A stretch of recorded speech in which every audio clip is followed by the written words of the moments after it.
перекресток Фабричного спуска и улицы 8 марта. 3 месяца назад во время дорожных работ строители повредили здесь канализационные трубы, после чего работы были остановлены и здесь образовалась огромная лужа. Закончилось все трагически. В сентябре во время дождя здесь погиб мужчина.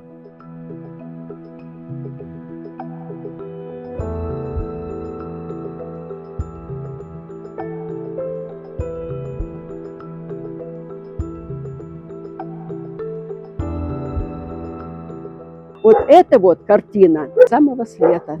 Дошли до нас, вот наделали вот этого, и все ручки вымыли. Все лето то горы были, то отсева, то щебенка, а ремонтировали где-то там, а сюда насыпали. Ну и мы как могли, прыгали по кочкам.